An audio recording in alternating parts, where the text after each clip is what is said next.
let's talk about the second one. And the second one is not in standard form. Remember in the previous problem I mentioned factored form? This is factored form. It's factored form. So we have different factors. 1/2 x is a factor, x plus 2 is a factor, x minus 8. We've broken this up into separate pieces. So what we're going to do is put this into standard form by multiplying until we get this into a polynomial that looks like a polynomial with the highest exponent, and then it counts down from there. So let's go. Personal opinion, before we go. Personal opinion, I like to make this 1/2 x wait. Just make him wait. He's along for the ride until he gets distributed at the end. The tendency for a lot of people is to distribute the 1/2 x to the x, the 2, and the x, and the -8. And let's not get carried away with the distribution. It goes to one set of parentheses, not both. So I'm just going to make him wait anyway. Let's go ahead and multiply x plus 2 times x minus 8. And again, 1/2 x is just going to sit there.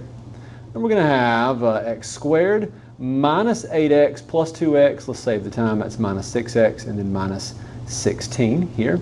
And then what we're going to do now is multiply the 1/2 x through. So that's going to give us 1/2 x cubed, and then half of 6, of course, is 3, and x squared. Half of 16 is 8, and there we go. We now have standard form, so we're going to write it, well, standard form. So this is f of x equals 1/2 x cubed.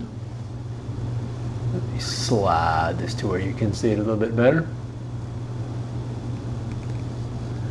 Minus 3x squared minus 8x. Back the video up if you need to see that work again. But I'm going to keep it here. And I think we can get everything we need from here. The leading coefficient is going to be the coefficient of the very first term if we are in standard form, and we are now in standard form. So it's going to be 1/2. Leading coefficient is 1/2.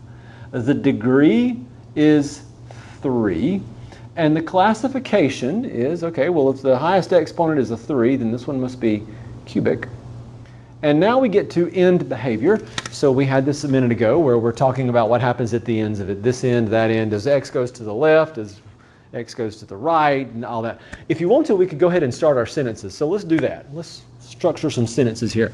So as x approaches negative infinity, then y approaches something. It goes up, it goes down. Now, it could level off in some cases, but not with a polynomial. And then we're going to have similar sentence here. As x approaches positive infinity, y approaches something. Don't know what yet, but we're about to figure it out by graphing it. So let's graph. Type it in. Lucky for you, it's already typed. As x approaches negative infinity, let's make this a little bolder, there we go. X approaches negative infinity, the graph goes down. So if you want to pinch that a little bit more, you can. But as x approaches negative infinity, we go this way, the graph is going to go down. So, well, it goes down. X approaches negative infinity, y approaches negative infinity.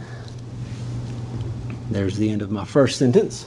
As x approaches negative infinity, y approaches negative infinity. And as x approaches positive infinity, the graph goes up. So as we go to the right, we go up. As x approaches positive infinity, y approaches positive infinity. Make sure that negative is obvious there. Okay, left a period off the end of that sentence, but we'll get there in a second. We also need to talk about extrema. Those are the highest and the lowest. We're going to have one relative maximum, one relative minimum. There's our relative maximum right there. There is our relative minimum right there. And again, I say relative minimum because that's not the absolute minimum, not the absolute maximum. The absolute minimum is negative infinity. The absolute maximum is infinity. So I'm going to not plot those points. I'm going to write them down and call them what they are. You, my friend, are a relative maximum, not an absolute, and it is at negative 1.055.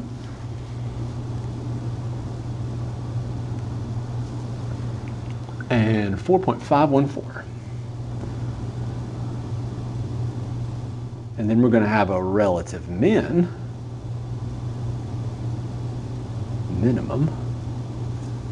and it's going to happen at this other point over here, which is 5.055. And you may not be able to see what I'm writing, but you will in a second. 5.055, and then negative 52.514.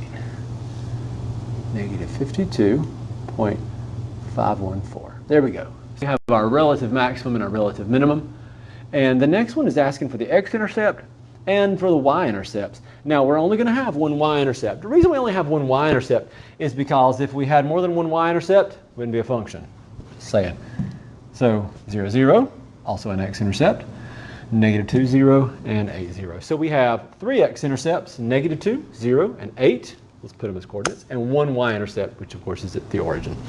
So y-intercept 0, 0. Scooch this over so you can see it a little bit more. I'm going to zoom in for you as well. I'll try to anyway. A little complicated when you're on split screen like this. There we go. All right, x-intercepts we're at -2, 0, and 8. So -2, 0, 0, 0, and 8, 0. So the point of this lesson is to really get the hang of some vocabulary and also get the hang of like looking at the graph, knowing what you're looking at, that type of thing.